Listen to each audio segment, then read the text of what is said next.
Olá, bom dia. Eu não te escuto, Andrei. Opa, eu estava mudo? Agora Tudo sim. bem? Tá me ouvindo? Eu estou te ouvindo bem. Bom dia. Bom dia, que alegria estarmos juntos aqui, também aqui, não é? Também aqui. E E tá frio aí, Andrei, em BH? bastante frio. Eu tô com a Confesso, blusa. confesso que você foi mais esperta que eu. Eu pensei assim, eu quero ficar com a blusa da fraternidade, não vou botar a blusa de frio, mas você foi mais esperta. Eu Jogou peguei um. por cima. Ai, que bom, querida. Eu tô super feliz de te receber aqui. Eu, Eu passei muito tempo ensaiando para poder começar um processo de fazer essas lives. Eu não me sinto, às vezes, muito confortável nas plataformas, no Instagram, e fui participando a convite de outras pessoas. Eu falei, gente, eu tenho uns assuntos muito, muito importantes também para o meu coração, né? Aquele viés da nossa alma que eu queria muito trazer.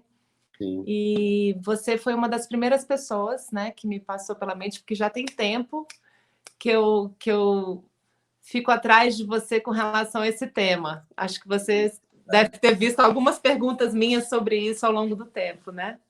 É sim. E, e aí eu falei, bom, agora é a hora da gente conversar.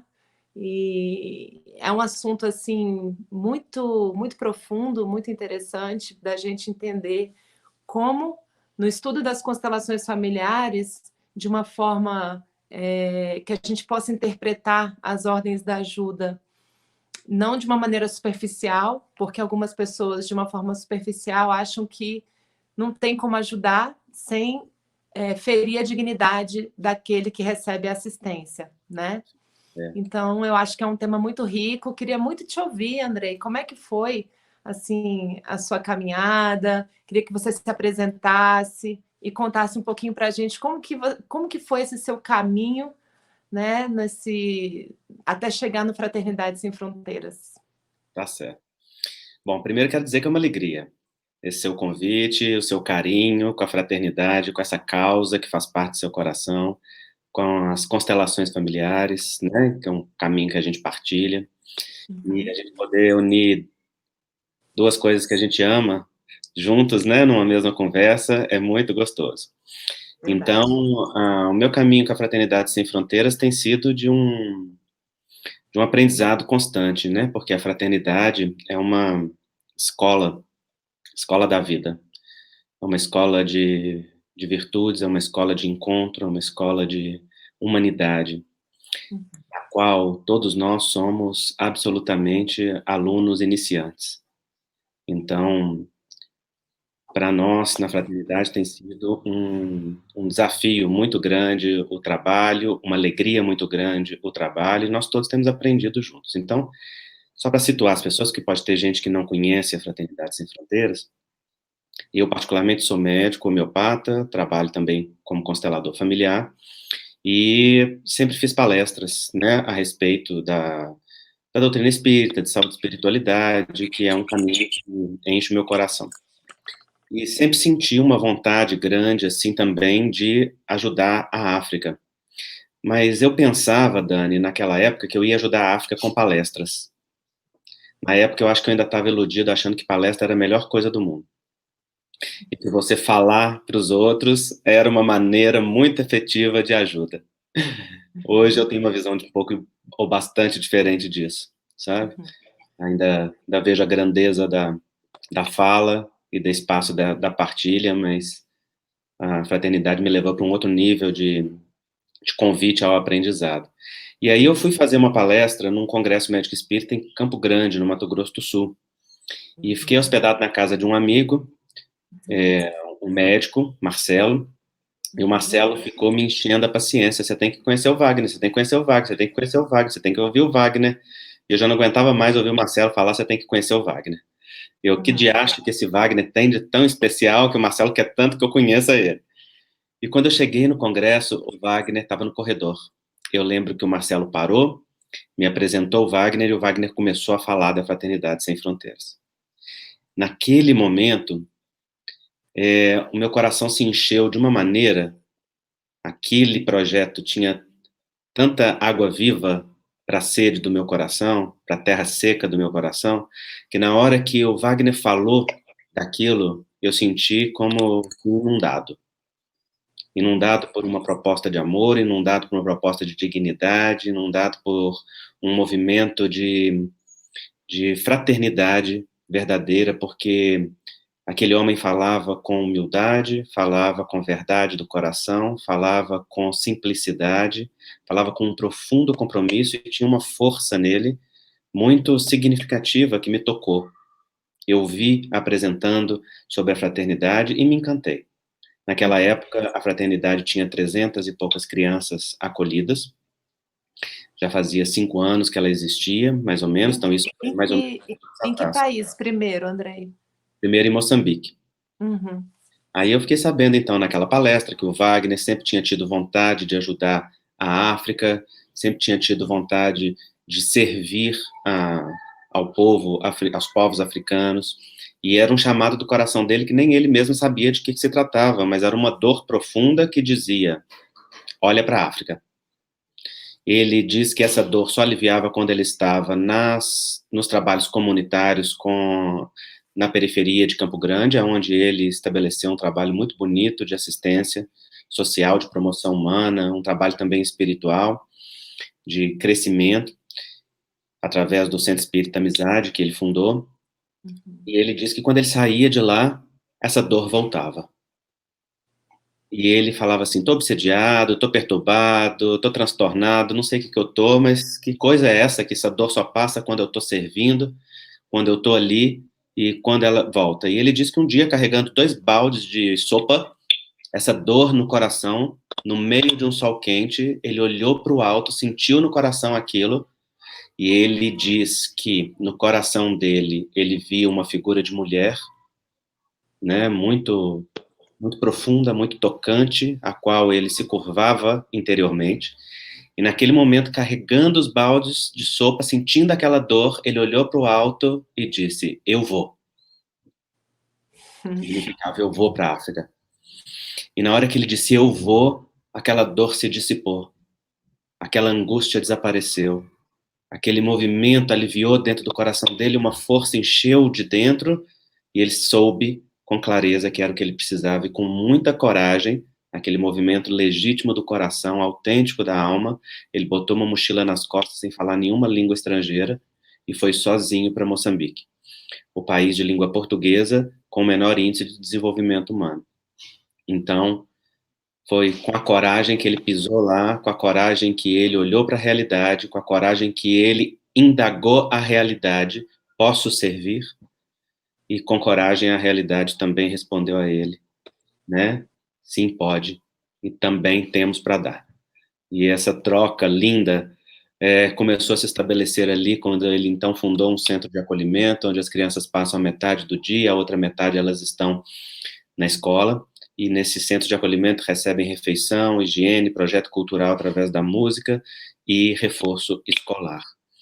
E assim, hoje, são 33 centros de acolhimento, 15 mil crianças acolhidas diariamente, em 6 países esse projeto está, né? Não só acolhendo crianças, mas também acolhendo inúmeros adultos, sobretudo no Malawi, onde a fraternidade tem um centro de acolhimento e uma escola dentro do campo de refugiados de guerra, que acolhe, né, pessoas emigradas de vários países com guerrilhas, com perseguições.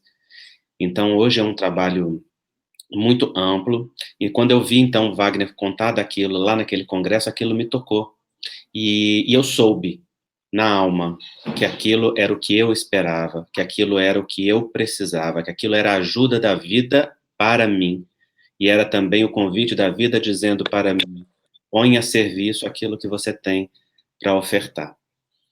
E então eu tomei como dever para mim falar da Fraternidade Sem Fronteiras em todas as palestras que eu fazia. E assim foi, comecei a falar por onde eu passava, e como eu tinha um hábito de falar com muita frequência, então isso pôde ser conhecido em mais lugares, e os apadrinhamentos a gente começou a fazer, e enfim, foi um dos elementos que ajudou a fraternidade a crescer naquele momento, e encheu meu coração. Poucos meses depois eu estava na África, na primeira caravana, eu conheci o Wagner, acho que em maio ou junho, em novembro eu estava na África, na primeira caravana, em Moçambique, e aí não tem volta.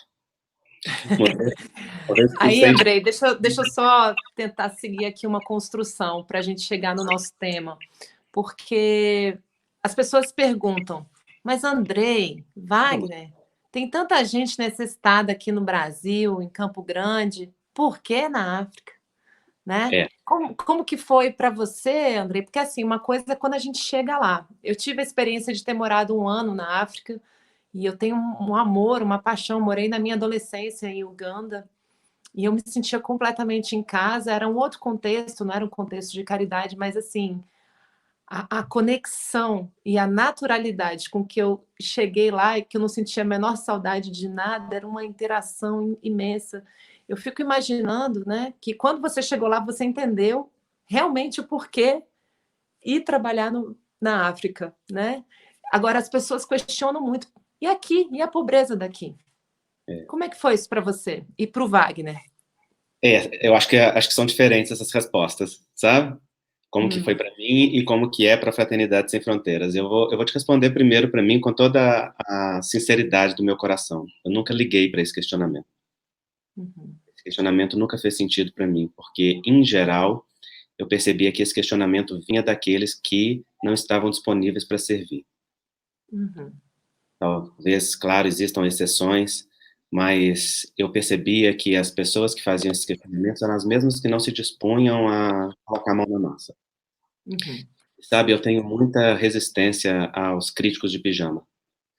A quem faz crítica ao trabalho social, à maneira de fazer trabalho social, sentado no conforto do seu lar. Porque aquele que se dispõe a servir, ele se move na direção do servir, e ele percebe que o servir, não importa onde seja e com quem seja, é algo que alimenta o coração. Então, por exemplo, nos caravaneiros da Fraternidade Sem Fronteiras, nas pessoas que eu vejo nesse trabalho, nos padrinhos, naqueles que ajudam, é muito raro ter esse tipo de questionamento, e quando tem, não vem na forma de por que na África e não no Brasil? Geralmente vem na forma de, podemos também fazer aqui? O que é muito diferente. Muito. Podemos também fazer aqui significa, meu coração se enche com essa ajuda lá, e tem lugar aqui também para fazer, como existe, né? Então, depois a fraternidade avançou, e inúmeros trabalhos são feitos hoje aqui dentro do Brasil. Mas para a fraternidade, então eu te dei a resposta que é do Andrei Pessoa. Da fraternidade, a resposta é: aonde tenha uma dor, a fraternidade está ali para servir. O primeiro chamado foi na África. O coração moveu-se nessa direção.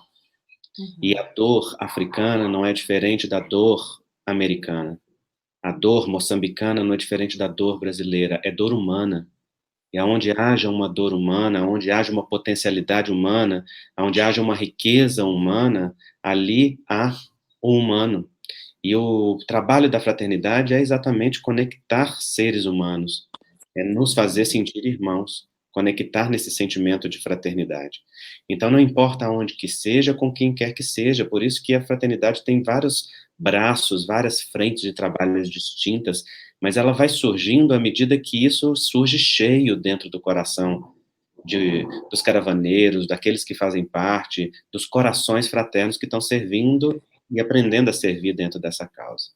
Então, essa é a missão da Fraternidade Sem Fronteiras: conectar corações e nos fazer viver a fraternidade de um senso mais profundo, mais legítimo. E por que eu acho que a África veio no coração do Wagner e veio como esse primeiro compromisso maior e maior compromisso até então da Fraternidade Sem Fronteiras? Porque os povos africanos são os povos historicamente abusados, não legitimados, esquecidos em sua maior parte. Nós temos um histórico de abuso dos povos africanos, né, com a história da escravidão em todos os países, com o olhar ocidental e da falsa e pretensa superioridade branca, com todas as formas de discriminação. Então é muito bonito quando a gente vê que no coração do Wagner nasce um olhar de amor para os mais excluídos, para aqueles que têm sido historicamente excluídos. E dentro da constelação familiar, a gente sabe que o pertencimento é lei universal. Todos pertencem, não é? E o coração do sistema naturalmente se volta com um amor cheio para aqueles que estão excluídos, frequentemente manifestando esse amor na forma de sintomas, né? E acho que a fraternidade vem com aquele olhar do coração, com aquele movimento da alma, dizendo: eu vejo você, né? E eu quero te ver, e quero também ser visto, e quero também que a gente estabeleça agora uma nova ponte. Por isso que isso é algo muito novo para todos nós, sabe, Dani? Não existe professor dentro da Fraternidade Sem Fronteiras, porque nós estamos aprendendo o que é isso. Aprendendo um sentido de comunhão, de irmandade, de encontro num nível mais profundo. Ô, Andrei, e assim, lógico que isso está sempre encaminhada dentro do seu ser, do Andrei, né? Você é uma pessoa que eu respeito muito, que eu já acompanho há muito tempo. Eu leio seus livros e eu vejo esse seu profundo amor, né, pelos excluídos.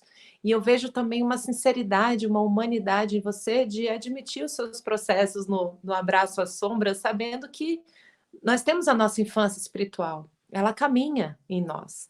Então, assim, eu fico imaginando como que foi esse Andrei que chegou nesse primeiro ponto e como está esse Andrei depois de quantas caravanas? Ixi, nem sei, mais de 20. Mais de 20 caravanas. Mas assim, Andrei, porque na nossa infância espiritual a gente vai aprendendo, desde pequena, quando eu comecei a fazer os meus primeiros movimentos em direção ao voluntariado, eu era católica e saía tocando violão pelas casas e coletando alimentos e em devoção, sabe? E a gente, quando é adolescente, a gente se sente um pouco estou mudando o mundo, estou fazendo algo de importante. E aquele fogo genuíno, né, do jovem, assim, que queria mesmo mudar o mundo. É um fogo que a gente não pode deixar morrer. Mas tem esse lugar dessa heroína e desse herói. A gente sabe o que acontece com os heróis, né? No final das contas, não existe. Nós todos estamos no mesmo... Eu brinco, né? Na mesma plenitude, né? Quando eu dou para o outro, eu recebo. Então, eu queria só que você contasse um pouquinho como que foi esse caminho interior daquele momento para agora, depois de 20 caravanas. Esse cara, né, que talvez tivesse ainda resquícios de tipo, pô, quero salvar, quero ajudar daqui, mas na verdade, quando a gente vê, a gente está mais sendo ajudado do que só ajudando, né? Queria te ouvir sobre isso. Eu acho que são muitos Andrés diferentes aí, sabe, nessa história, porque são muitos tempos, eu me sinto uma metamorfose ambulante, e acho que essa é uma das riquezas do trabalho, ele te permitir ser sempre novo. Acho que esse Salvador, Dani, era mais intenso na época que eu fazia palestras do que na Fraternidade Sem Fronteiras. Uhum. Muito interessante. Quer dizer, eu continuo fazendo palestras, né? Mas na época que as palestras ganhavam para mim um espaço primordial, eu acho que existia dentro de mim uma fala interna de que eu preciso dizer, as pessoas precisam saber, ou eu tenho para partilhar, sabe? E acho que é um discurso salvador, simbólico, subliminar, que permeia o movimento espírita, permeia os movimentos religiosos, em que você acha que você precisa ofertar demais para o outro. E eu chegava a fazer isso como todo herói, em níveis de muito sacrifício, né? Então, isso me custava muita energia, isso me custava muito.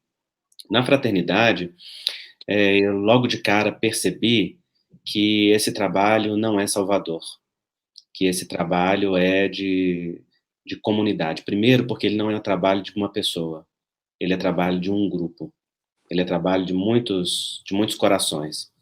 E segundo, porque dentro da Fraternidade Sem Fronteiras não há lugar para personalismo nem para atitudes heróicas individuais. Os movimentos, eles são de grupo, eles são coletivos. Então não é que não tenha da nossa parte, né? Muitas vezes tem, mas logo o grupo, o contexto, o entorno vai fazendo ajustar aquele processo ali. Quando a gente pisa na África, nos vários países, né, sobretudo Moçambique, você é inundado com muitas coisas lindas, com muito afeto, com muita força, com muita garra, e você logo percebe que aqueles que você julga que precisam de ajuda, e de fato em um nível precisam, eles são portadores de uma riqueza que você não tem. E logo esse sentido de ajuda, ele se torna uma via dupla, uma via de mão dupla, em que você dá e em que você recebe, e não é equilibrada essa troca, Dani. Infelizmente, ela não é equilibrada. A gente recebe infinitamente mais do que dá. E tanto mais que a gente volta sempre das caravanas com o sentimento de dever, eu preciso voltar lá, eu preciso fazer algo mais.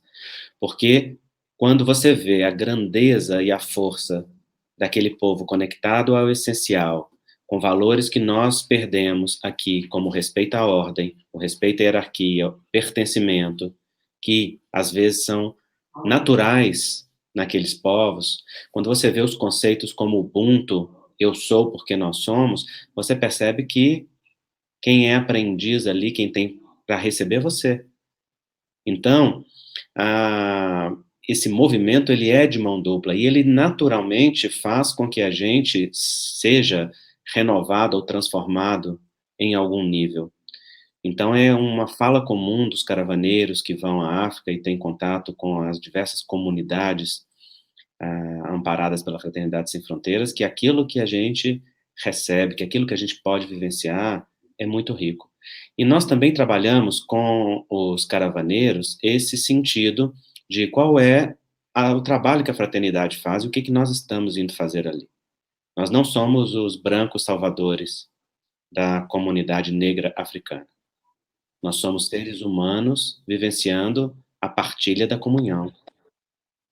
E isso é um espaço que nos aproxima, isso é um espaço que nos tira desse lugar de salvadores. Claro que a gente precisa ajustar isso o tempo todo, porque quando você chega lá e você que vive na abundância do material vê a miséria material, aquilo enche o seu coração de angústia, de dor, de vontade de fazer algo diferente. Mas aí entra a ordem da ajuda, né? E a primeira coisa é: a ajuda que eu quero ofertar é aquilo que eles precisam ou é que eles desejam receber? Eles estão solicitando aquilo que eu tenho para dar? O que é que eles demandam? O que é que eu verdadeiramente tenho para ofertar? Essa é a primeira ordem da ajuda, né? Dar o que se Uhum. tem para dar, ofertar o que se pode ser ofertado, tomar o que se pode ser tomado, receber o que pode ser recebido. Então eu me lembro que quando eu fui com o Alok pela primeira vez, o Alok ficou, e nós também todos, ficamos muito tocados com uma avó.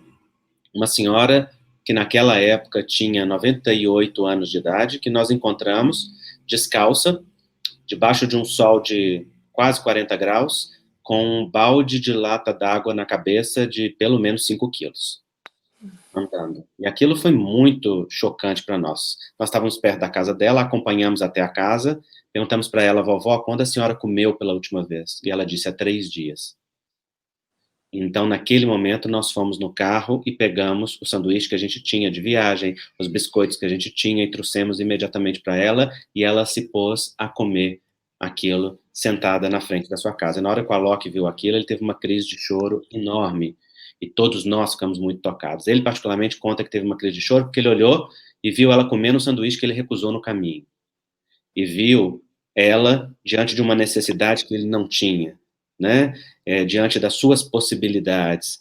E aquilo foi um momento muito mágico em que aquela mulher nos deu muito mais do que nós podemos ofertar. Claro que a partir dali ela passou a ser assistida pela Fraternidade Sem Fronteiras, todos os dias alguém passou a levar comida para ela, ajudar ela a arrumar casa, a cuidar, etc. Todas as necessidades básicas dela e aquilo que ela solicitou, que nós perguntamos para ela, o que ela precisava naquele momento, foram atendidos, mas o que nós recebemos dela foi infinitamente maior. Ano seguinte, volta a gente lá. Vamos visitar a vovó, que nós tanto gostamos.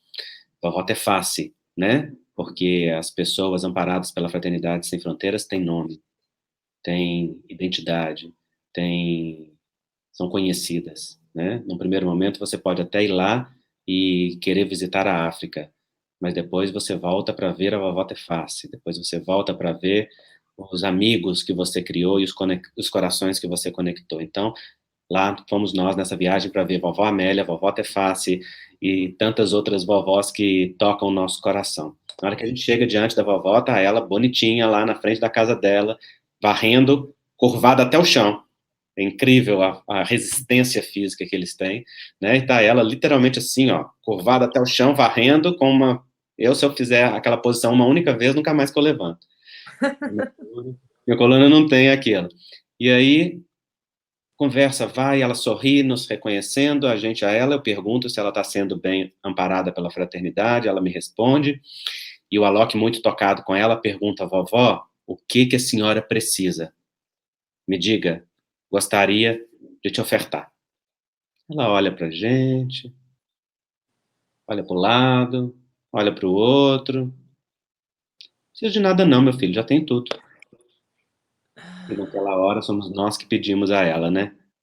Nos dá de beber dessa força, nos dá de beber dessa grandeza, nos dá de beber desse senso de conexão ao essencial, nos dá de beber dessa simplicidade. Somos nós aqui que somos miseráveis, vovó, pelo amor de Deus, deixa a gente beber um pouco disso, né? Eu lembro que o Alok olhou pro braço dele, balançou uma pulseira assim, quase uma joia, né? Falou, Andrei, isso daqui custou tanto, com isso daqui eu podia fazer isso, aquilo, ou seja, nós somos colocados no entrechoque dos nossos valores, e ali, naquele momento, nós assentamos no chão com ela e ficamos a conversar, a trocar o humano, a olhar nos olhos, né? Quantas vezes eu fiz isso?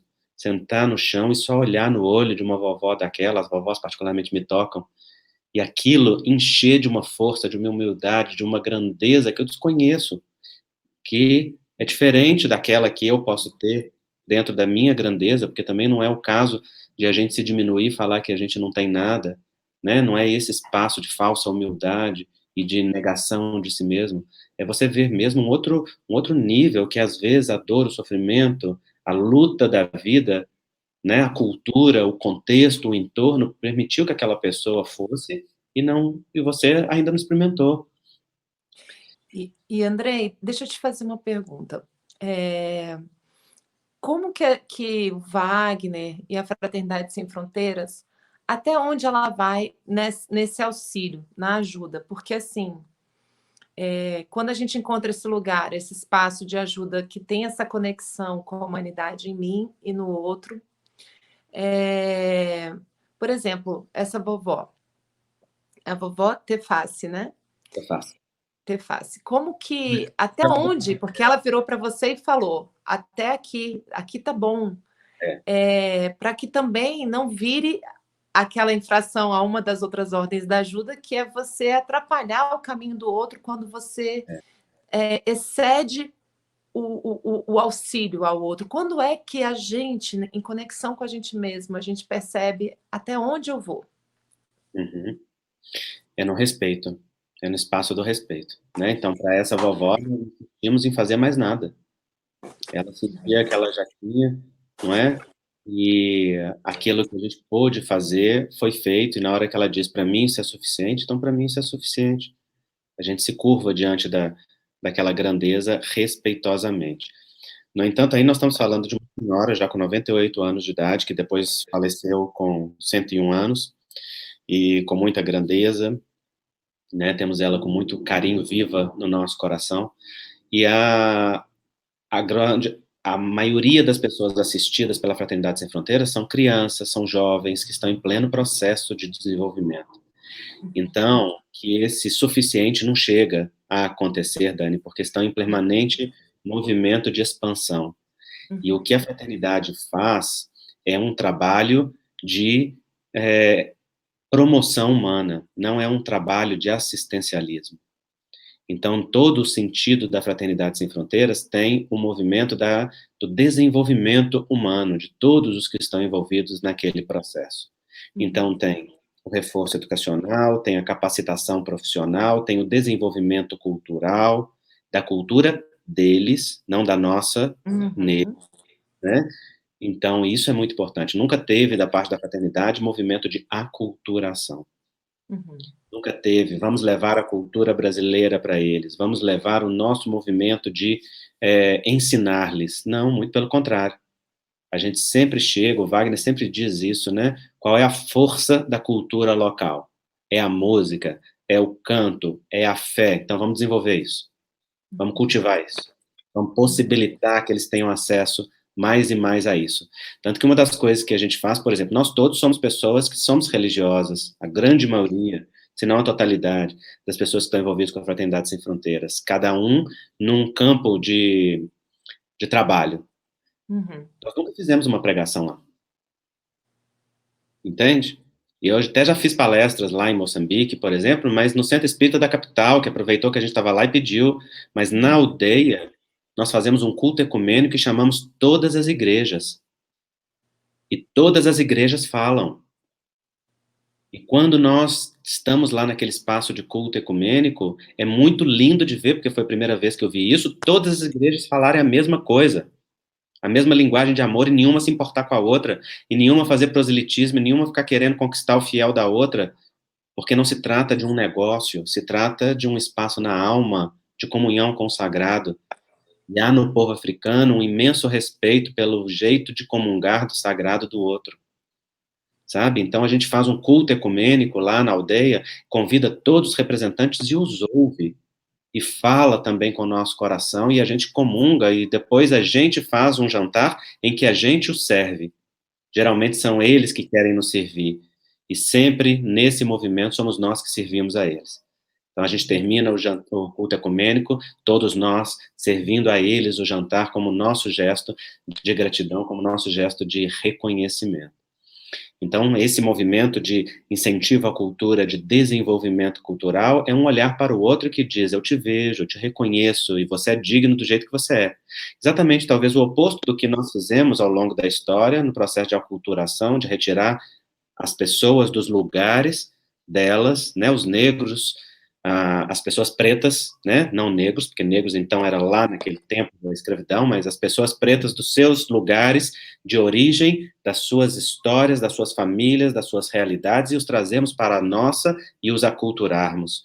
Ouvirmos da Europa em navios para encontrar os índios e dizer para eles que a nossa religião é a melhor, então tome aqui a maravilha que eu te trago de salvação. Esses movimentos de violência, esses movimentos de desrespeito, eles não são vividos dentro da Fraternidade Sem Fronteiras. Talvez porque muitos de nós já os vivemos excessivamente e já estamos saturados deles, já estamos querendo na alma exatamente o espaço do encontro. O espaço onde o outro é visto, onde nós somos vistos, onde a magia do encontro pode acontecer. E sabe como eu É. vejo o encontro, Dani? Hum. Eu vejo o encontro assim como o encontro da, da água com a terra seca, sabe? Naquele espaço ali, não é preciso nem pedir ajuda, nem ofertar ajuda. É um encontro natural. A gente chega com a nossa terra seca e eles com a água deles, a gente com a nossa água e eles com a terra seca deles. E na hora que a gente se vê e que aquele encontro acontece, a irrigação é natural. E ninguém precisa ser ajudante nem ajudado. Nós somos irmãos. E no espaço de irmandade, nós vivemos o que a gente chama de fraternidade. Esse espaço de comunhão em que a gente se conecta e que naturalmente recursos e possibilidades passam de um lado para outro no regime de comunhão e todos crescem ali. É como se aquele movimento fosse uma nutrição, né? Então, assim, Andrei, a alegria, né, a naturalidade, a irmandade acabam sendo sinalizadores de que não tem ajudantes e ajudados, tem esse encontro mesmo, É. né? E eu imagino, por isso que eu quis colocar esse título na live, né? Servindo a vida com Uhum. alegria, em sintonia, né? Com a vida e com as ordens da ajuda. E a gente sabe que isso é uma construção. Você nem sempre teve a visão tão clara e tão límpida que você tem agora. E quando eu olho para a história do nosso país, eu gosto muito de fazer a referência à leitura que o Bert e a Sophie Henninger fizeram em 2016, quando Uhum. estiveram aqui, né, que dizia que o Brasil ele teve uma história muito complexa na sua formação, né, com os indígenas dizimados, os portugueses difamados, e os negros escravizados. E em função da gente ter essas três raízes, entre as muitas outras que vieram depois, Uhum. vistas de uma forma muito desrespeitosa, porque assim, foi assim. Na nossa infância espiritual, estivemos nas cavernas e abusamos da violência e fomos galgando os degraus, né, da maturidade espiritual, até que a gente pôde ver que aquilo era abuso, quando tinha aquela imposição, porque naquela época o que movia eram forças ainda muito primárias, muito instintivas, né? E aí, ao longo do tempo, a gente pôde ver o excesso que estava ali para poder fazer uma caminhada, né? A gente não vê mais. Porque eu vejo assim, sabe, André, um olhar também, muitas vezes, com relação ao português, a gente também não pode excluir aquilo que foi, porque eles também. Quantos de nós não estivemos nesse lado, ora de opressor, ora de oprimido, ora, né, corrente, ora, enfim, ora a lâmina, ora a carne sendo cortada ao longo aí da noite dos tempos e conseguir olhar através disso e fazer um movimento novo. Foi É. assim que é aquela frase, né, que o Bert nos convida, você dizer, um olhar para isso tudo e sentir essa dor e dizer, foi assim, foi assim. E disso ver emergir uma concordância profunda, uma força, e você fala, ok, e eu faço algo sobre isso sem julgar o que foi, né? Porém, observando que teve efeitos que demandam, né, necessidades de um reequilíbrio e que a alma de cada um vai chamar para esse reequilíbrio na sua vivência interna e nas experiências da própria vida, né? Porque, ao mesmo tempo, quando eu vejo aquele movimento que você contou da Loki, da pulseira, eu lembro também daquela cena icônica da lista de Schindler, que ele olha o anel e ele fala, mas esse anel teria sido mais tantas vidas, né? E, ao mesmo tempo, não ter a superficialidade de pensar que ter uma pulseira é errado, ter um anel é errado, né? É um baita de um aprendizado, né, Andrei? É um desafio enorme, porque nós vivemos numa sociedade em que a desigualdade é muito grande, né? em que a gente não se dá conta da imensidão dos nossos privilégios, muitas vezes. E quando você entra em contato com uma dor, quando você entra em contato com uma necessidade humana tão básica, aquilo te permite ressignificar a vida e o seu olhar naquele momento, e isso é muito importante. E não é uma ressignificação no sentido de que aquilo que eu tenho não é permitido, ou é mal, ou é ruim, mas é uma ressignificação no sentido de que há um nível de essencialidade ao qual eu quero estar conectado, e que é muito mais nutritivo e muito mais fundamental, né? Acho que esse tem sido um dos aprendizados para todos nós. E você disse algo muito importante, muito profundo, que é o sim à vida, né? É o sim à realidade como ela foi, como ela é, como ela pode ser, com todos os seus ganhos, com todas as suas dores, com todas as suas lutas, etc. Isso é muito experimentado na Fraternidade Sem Fronteiras, particularmente no Malawi. Quer dizer, muito antes do Malawi, em Moçambique, as pessoas sempre brincam comigo, né, porque eu, com meu jeito muitas vezes duro, falava com os caravaneiros: olha, se você chorar, você me chora escondido atrás da árvore, porque essas pessoas não merecem a sua dó. E eu lembro de caravaneiro, assim, virar para o lado para chorar, porque eu falo: você vai entrar na casa da pessoa, você vai olhar para a realidade dela, que ela está suportando com tanta dignidade, e você vai devolver para ela a sua piedade? Não, ela não merece ser humilhada dessa maneira, né? A dó é uma profunda humilhação. Então, admira a força dessa pessoa, ainda que seu coração lá dentro esteja perguntando o que eu posso fazer para dar-lhe mais dignidade diante daquilo que ela mesma disser que precisa, né? Que é uma pergunta que geralmente a gente faz para as pessoas. Mas é a diferença, né, entre a dó e a compaixão. Então, olha para essa pessoa com a força, olhando para a grandeza dela, né? A dó humilha e faz você salvador. A compaixão olha para a pessoa, dizendo para ela: eu vejo a sua grandeza, eu vejo a sua força. E, se há algo que eu possa fazer, eu estou aqui para você, cheio de admiração e respeito por você. Então, isso é muito vivenciado dentro da fraternidade. Então, principalmente no Malawi, nós entramos em contato com refugiados de guerra. E todas essas pessoas têm uma profunda dor. São pessoas que viveram violências absurdas. Quase todas as mulheres foram estupradas, viram mãe, irmã ser estuprada, os homens viram as suas esposas, mães, filhas, às vezes serem estupradas na sua frente, os seus pais serem mortos, assassinados aos seus lados, né? Pessoas têm marca de queimadura porque foi jogado óleo quente na pessoa inteira, por conta que a casa foi colocada a fogo. São circunstâncias de vida que transcendem, inclusive, Dani, eu acho que aquilo que a gente muitas vezes dá conta de suportar. E por que que a gente suporta? Até ouvir sobre isso.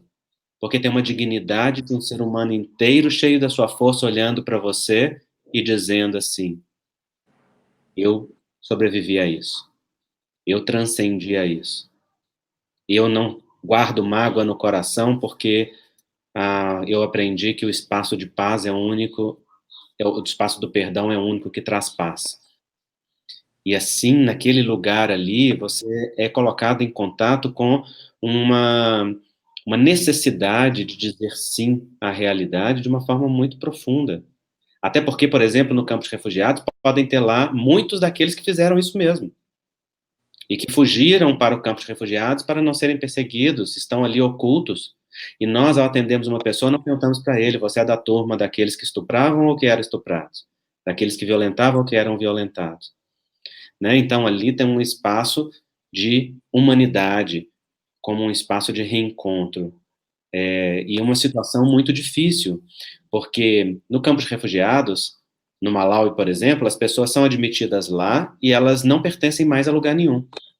Elas perdem o pertencimento delas. Elas não pertencem ao país de origem, porque fugiram de lá, estão refugiadas porque não podem estar lá. Elas não pertencem ao Malawi, porque o campo de refugiados é uma nação à parte. E elas estão ali no campo de refugiados como abrigadas. Então, elas estão sem nação. E é por isso que o projeto da Fraternidade Sem Fronteiras lá chama Nação Ubuntu. Que E lindo. tem algo ainda mais profundo nisso. Uma boa parte dos que estão lá vieram do Congo. E no Congo tem duas tribos. Os Tutsis e os outros que eu não lembro o nome.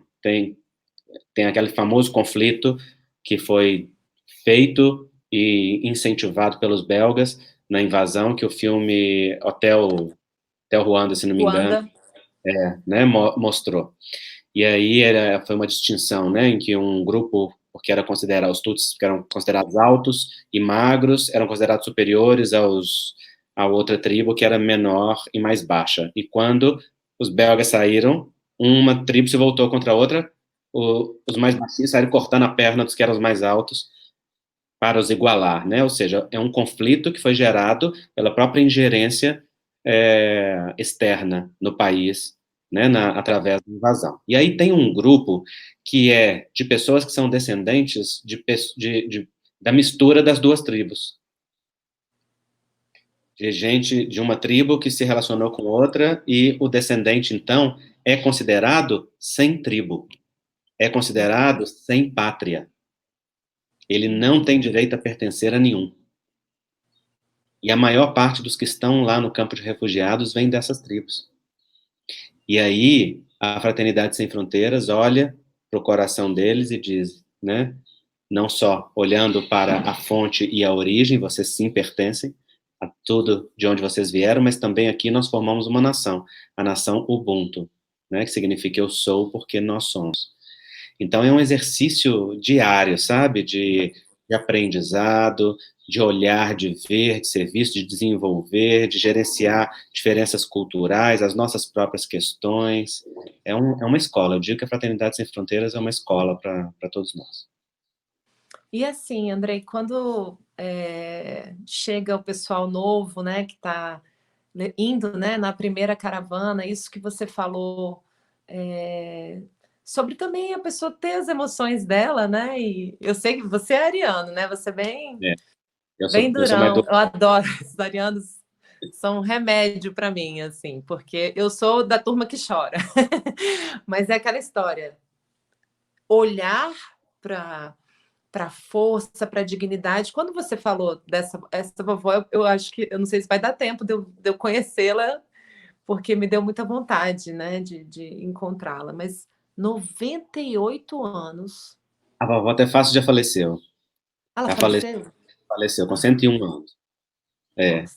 ela faleceu agora no ano passado, né? Mas inúmeras outras. 98 anos, passando 3 dias sem comer, É, e viva, e bem, e é. fazendo o que tinha que fazer. Mas, Dani, lá Tem uma força imensa nisso, uma sobrevivência imensa nisso, né? tem. Igual a vovó que a gente encontrou, a vovó Amélia, né, que se tornou um ícone para nós ali, um grande símbolo.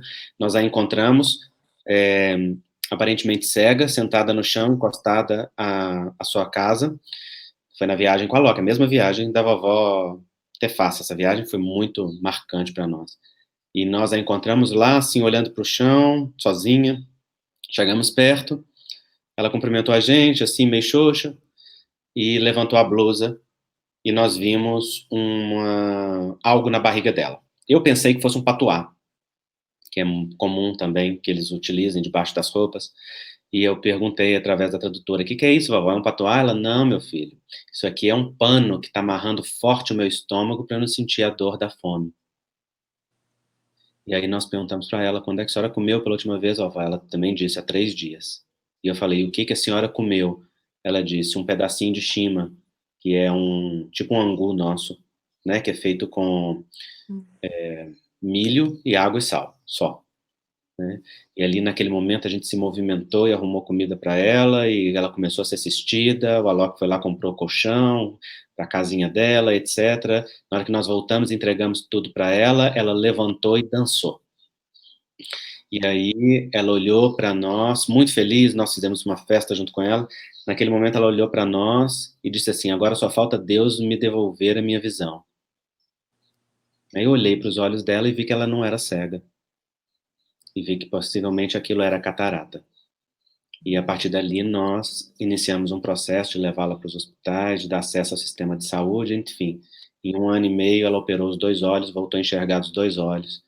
E hoje é uma mulher extremamente ativa. Todas as vezes que a gente chega lá, ela conta a história, ela fecha os olhos, vai tateando assim, mostrando como é que ela fazia, como é que era, conta numa alegria, ela acha que coloca o esposo dela, é uma coisa engraçada, porque lá, se um homem cuida de uma mulher, então ele é o esposo dela, né, essa coisa das mulheres não estarem habituadas a serem cuidadas, e ela ficou um símbolo, então ela é uma das vovós que está lá do lado, né, e a gente fica muito emocionado. Mas você falou sobre chorar, nós caravaneiros temos espaço para chorar à vontade, para emocionar à vontade, para falar de emoção à vontade.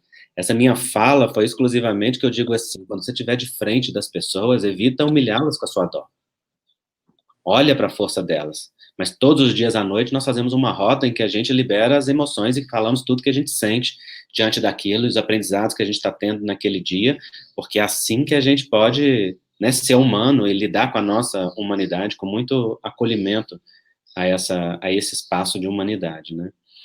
É assim que funciona. Essa questão que eu te falei sobre essa culpa, né, de você voltar para sua vida e ter a sua pulseira, o seu anel, como é que é isso para você, Andrei? Eu não sinto culpa, não, particularmente. Uhum. Até porque eu coloco muito do meu recurso a serviço da vida para a própria fraternidade ou qualquer outra ação na qual eu esteja envolvida. Eu te digo que o que acontece comigo é que sempre que eu volto, durante muito tempo, e mesmo quando eu estou distante de lá mais tempo, por exemplo, na hora que eu deito no meu travesseiro, eu lembro da vovó. Eu lembro de uma criança, eu lembro de uma casa que foi visitada, eu lembro de alguém que não tem aquilo. Isso, por um lado, me dá um senso de gratidão pelas oportunidades que a vida nos dá de concessões e me dá uma vontade louca de que eles também experimentem isso.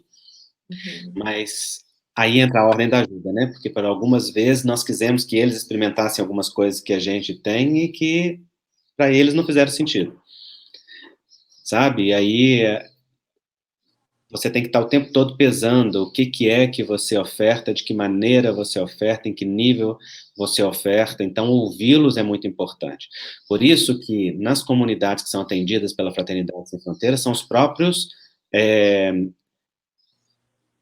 membros da comunidade que operam o projeto e que dizem, junto, em parceria com a Fraternidade Brasil, o que é que vai ser feito.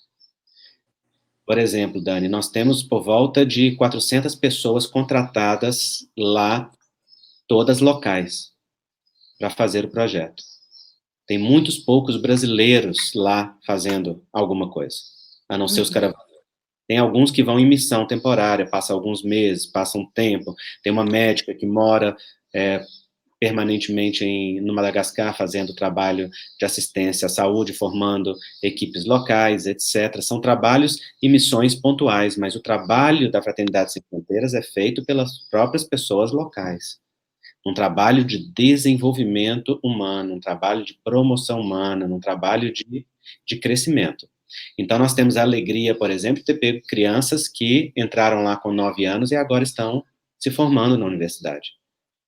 Né? Nós temos a primeira universitária da Fraternidade Sem Fronteiras se formando em biologia, e vários outros que já estão dentro da universidade e outros que estão se preparando para entrar, porque o projeto jovem tem compromisso com os jovens de Moçambique, todos que desejarem, a levá-los até o final da faculdade, se eles desejarem. Né? Se Então, eles desejarem, né, André? Então, essa escuta deles é fundamental, até onde você quer, né?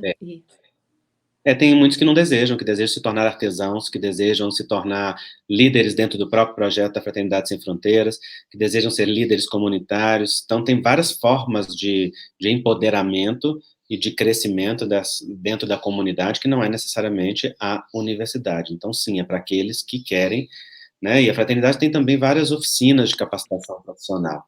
Tem oficina de informática, tem oficina de costura, tem oficina de artesanato, tem oficina de carvão vegetal, que hoje já dá sustentabilidade para as famílias que trabalham fazendo carvão vegetal. Tem a oficina de agrofloresta, que utiliza o conceito do Ernst, que é o suíço que mora aqui no Brasil, que Sim, fez, sim. né, desenvolveu o conceito da agrofloresta. Então, tem várias oficinas profissionais, além das próprias funções dentro do projeto, né? Então, no Malawi, professores da escola são do próprio campo de refugiados, são os líderes locais, dentro de uma pedagogia toda própria que está sendo desenvolvida lá, que é a pedagogia Ubuntu. Então, é o conceito da educação formal junto com a pedagogia Ubuntu, que, nesse momento, o casal que está lá desenvolvendo, junto com um outro educador, estão usando o conceito da pedagogia Waldorf, que é da pedagogia que vem da antroposofia, né? Incrível, maravilhosa. Está funcionando de uma forma muito linda, então é um novo conceito que está surgindo, então a fraternidade é como se fosse um berçário também, sabe? De novas possibilidades, um jeito novo de fazer e de ser, que é muito encantador e muito E desafiador. Andrei, vamos contar aquela experiência que a gente viveu, eu e você, no início da pandemia, com a história da rifa? Posso contar? Uhum. Eu e o André, a gente tem essa amizade já há algum tempo, e já tem mais ou menos uns 5, 6 anos que eu também me envolvi com a Fraternidade Sem Fronteiras, e eu sempre busco apoiar, enfim, da forma como eu posso. E aí ele um dia enviou para mim, como para toda a lista de transmissão dele, bem no início da pandemia, um pedido de contribuição com umas fotos, né?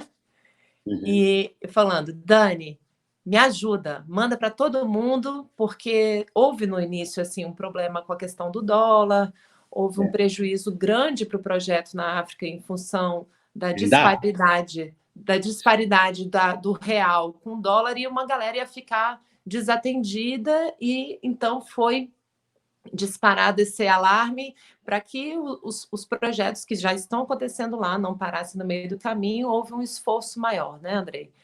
E aí eu lembro que quando eu recebi, eu falei assim, gente, porque na época, qual que era a emoção que estava em mim, né?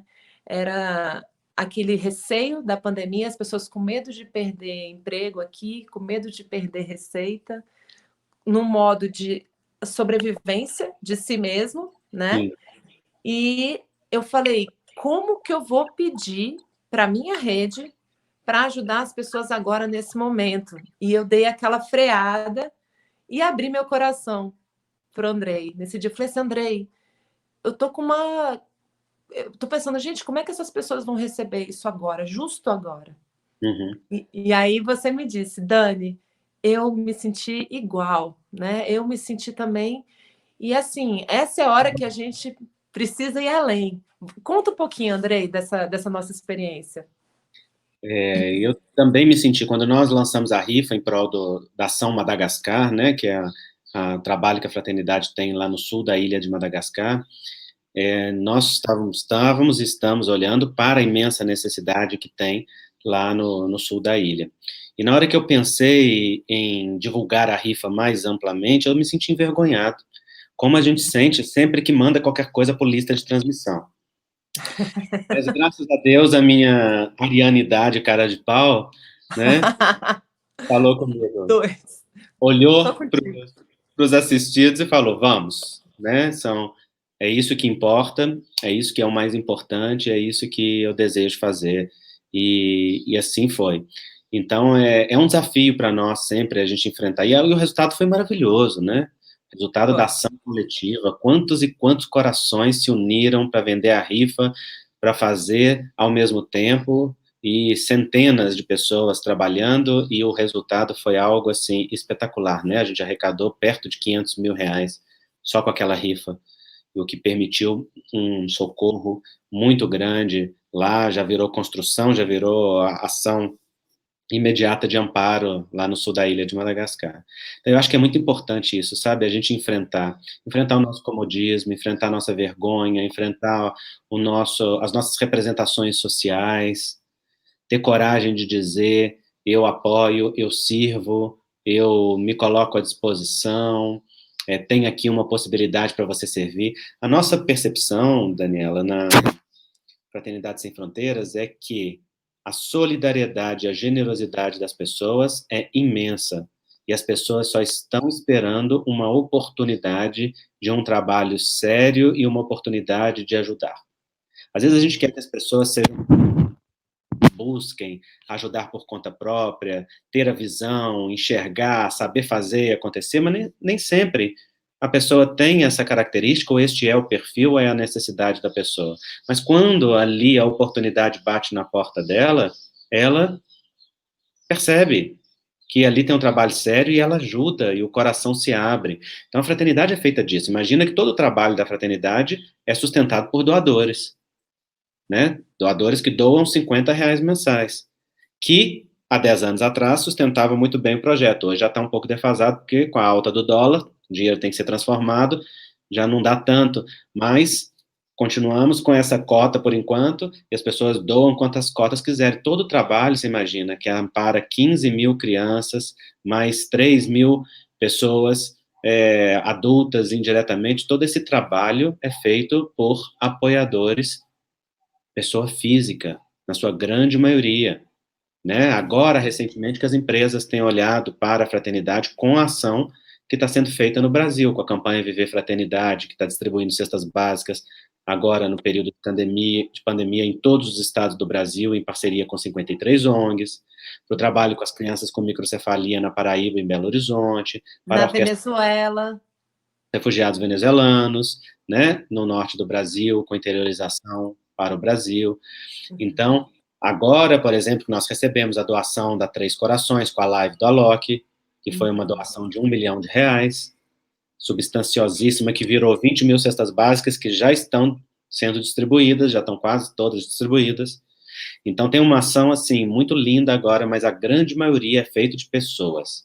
Assim como a sustentação também do trabalho da fraternidade, né? Então, como que a fraternidade se sustenta para além da doação direta de pessoas? Milhares de pessoas fazendo bazares, jantares, movimentos na sua família, pedindo de doação de aniversário, de casamento, doações para a Fraternidade Sem Fronteiras, né? Como você fez.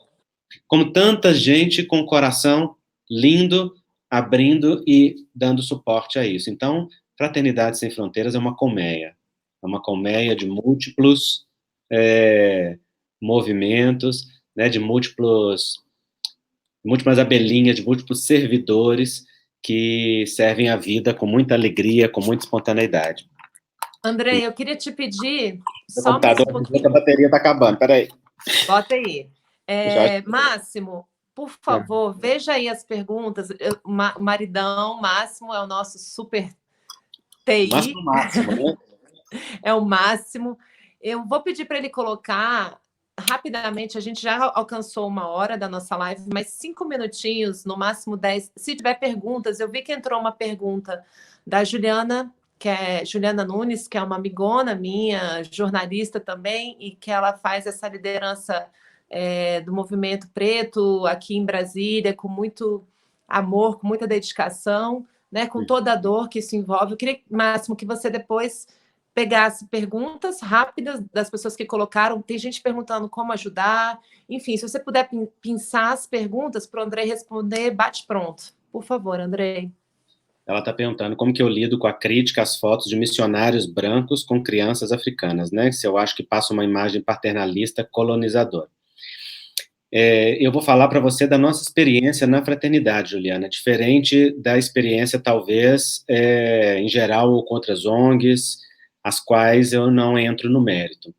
Primeiro, na Fraternidade Sem Fronteiras não tem missionário, tem corações fraternos servidores. Então, nós não vamos em missão à África, né? Nós vamos em movimento de fraternidade. E a alegria que é vivida lá, ela é partilhada nas redes sociais de uma maneira muito, muito profunda, muito natural, muito espontânea por cada um de nós. É muito interessante porque quando nós estamos lá, eles também tiram muitas fotos da gente, os que têm celular. Eles também postam nas redes sociais deles. É que a gente não vê porque talvez a gente também só siga redes sociais de brancos. E não veja isso com tanta, né, a gente que eu digo é a nossa, não os que estão envolvidos com a comunidade preta e com os trabalhos, né, bonitos que vocês fazem, mas estou dizendo a sociedade em geral. Então, nós tratamos de conversar com os nossos caravaneiros fraternos. Qual é a política de imagem da Fraternidade Sem Fronteiras, né? A da não exposição, a da não você não mostrar a dor ou a necessidade ali como uma exposição que seja humilhante ou como uma exposição que seja de um movimento de rebaixamento do outro, mas exaltando o outro. Então, os textos que a gente faz para acompanhar as imagens, eles, em geral, são textos que mostram esse movimento, o que é que está por detrás daquela imagem, o que é que nós estamos querendo fazer com aquele movimento ali. Então, como eu disse no início da live, não tem na Fraternidade Sem Fronteiras um movimento que seja colonizador, né? Tem um encontro de corações fraternos, um desenvolvimento de comunidades, de todas as nossas, um desenvolvimento de pessoas em todos os níveis. Então, nós temos política de imagem, nós temos conversas com os caravaneiros a respeito de como usar essa imagem, de que forma é possível usar, de que forma é adequado utilizar, que sentido dá, né? Então, tem todo um cuidado nesse sentido. Tem mais alguma pergunta, Máximo?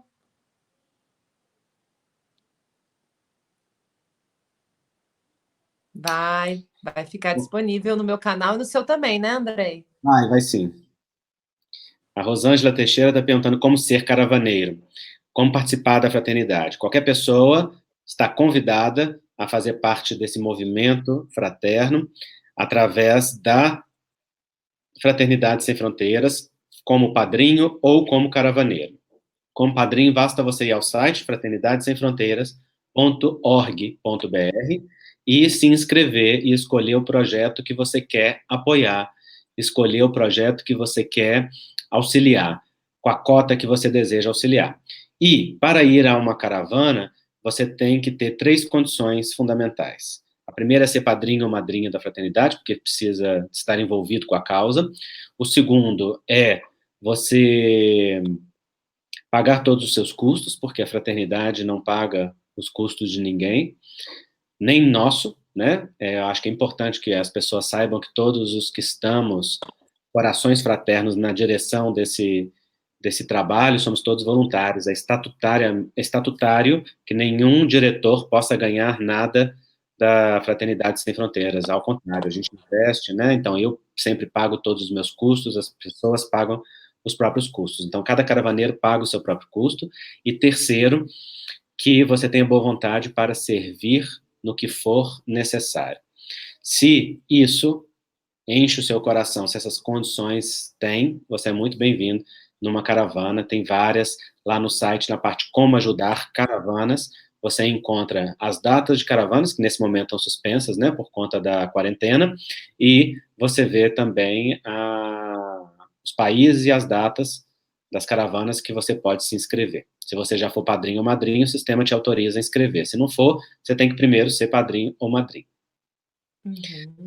Cláudia está perguntando qual ou quais os momentos mais marcantes das caravanas. Teve algum download que foi mais marcante a vivenciar o trabalho? E, Cláudia, são tantos, são tantos momentos mais marcantes que dá livro, né? Porque nós temos muitos momentos significativos. Esses, para mim, pessoalmente, esses com as vovós foram momentos muito significativos. Ver florescer os locais aonde a fraternidade começou a atuar é uma experiência muito linda. Então, nós que tivemos oportunidade de ver locais nascendo, centros de acolhimento nascendo, lá atrás, em Moçambique, e hoje voltamos e vemos como estão aquelas comunidades, aqueles grupos, com aquele trabalho, isso é muito gratificante, porque floresce, né? É um movimento de vida que enche as pessoas, que enche os locais, é um movimento de abundância, que contamina, que vira um processo em multiplicação, e você vai sempre chegando e descobrindo outros movimentos, né? Então, tem muita história bonita. Se vocês forem no YouTube da Fraternidade Sem Fronteiras, vocês vão encontrar muitos casos de caravana, muitos casos de experiências que a gente passou lá. Daniela está perguntando se eu em algum momento já desanimei. Isso é humano. Se isso aconteceu, como se fortaleceu? Em muitos, Daniela. Muitos. não do desânimo de querer desistir, mas de passar dificuldades, lutas, de ver algo que está além das próprias forças, de às vezes enfrentar dificuldades ou problemas que você não sabe de imediato como resolver, né? Além de desafios muito íntimos e pessoais, né? Por exemplo, uma vez eu tive que coordenar uma caravana da saúde vivenciando depressão e síndrome do pânico naquela ocasião. E, na verdade, eu precisava de ser acolhido e estava lá dirigindo um movimento que estava acolhendo. E eu lembro que foi muito importante para mim essa caravana, foi muito difícil, eu só fui porque não tinha ninguém para me substituir naquele momento, e por compromisso com as pessoas, de não querer desmarcar algo que para tanta gente é um sonho, a oportunidade de viver essa experiência de fraternidade, né, de se dar esta oportunidade. E eu lembro que para mim aquilo foi um momento muito difícil, mas o próprio trabalho veio em meu socorro, né? E a gente, quando trabalha, vai percebendo que o trabalho, o serviço vai se tornando o vício do ser, né? E a alegria também brota de dentro de nós, e eu acabei voltando bem melhor dessa própria, dessa própria experiência. Mas é bom a gente vivenciar essa vulnerabilidade, essas dificuldades e partilhar entre nós, porque é isso que nos faz humanos, né? E nós não somos, mais uma vez, os salvadores que estão cheios de possibilidades e que vão lá salvar. Nós somos seres humanos que, com toda a sua humanidade, luz e sombra, beleza e feiura, está dizendo: aqui tem um espaço para comunhão, e vai descobrindo o que é comunhão à medida que vai caminhando, né? É isso aí, Andrei. Bom, acho que já foi assim um banquete. Que bom que você aceitou o meu convite. Eu insisti Bom que você 3 vezes. insistiu. Eu aprendi contigo a insistir, eu vou insistir. E uma coisa que eu tenho sentido, Andrei, só para finalizar, desde que começou a pandemia, é uma sensação de um retorno à essência e ao essencial, que eu estou há 11 semanas, 10 a 11 semanas em casa, né, com meu esposo e nossos 3 filhos. Sim.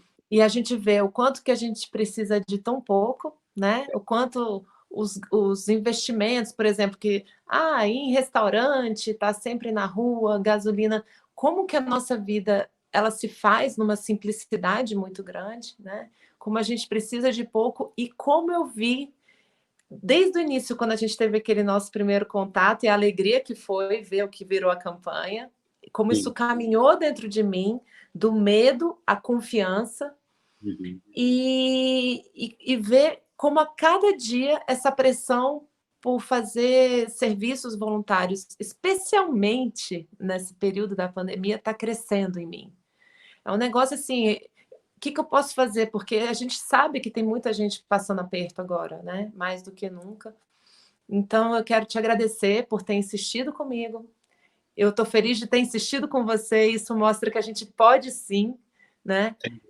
Dar ouvidos àquele desejo que vem da gente. E se no meio do caminho a gente der uma de Salvador, rapidinho a vida vem, dá uma humidificada na gente e se embora. O importante é fazer, né? É Vida longa, acontecer. puxa, dá rasteira e faz a gente voltar pro Para o eixo. chão, para a terra, né? Aquela história, humildade, humus, Isso. terra e o de pés. A vida vem te dar uma rasteira e te coloca no seu lugar, que é com o pé no chão e muita humildade. É isso mesmo. Então, eu quero muito te agradecer mesmo por ter aceitado. Foi maravilhoso ter a honra da sua presença aqui, da sua família toda aí que está por trás de você. E Pô, gente, realmente é uma alegria, né? Tá a serviço, tá vivo e tá a serviço da vida. Gratidão, viu, Andrei?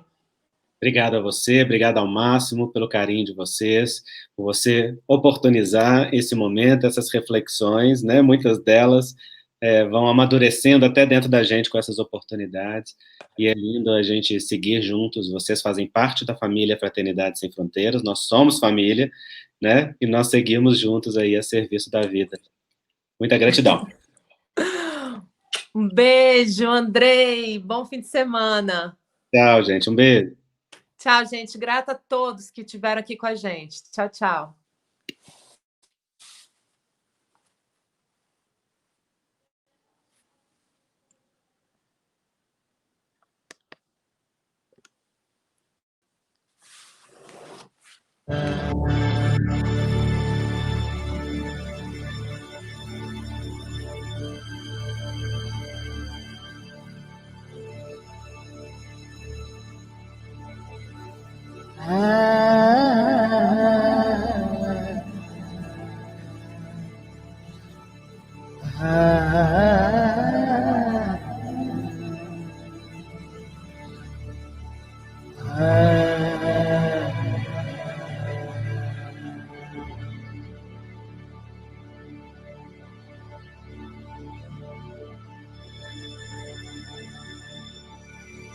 Ah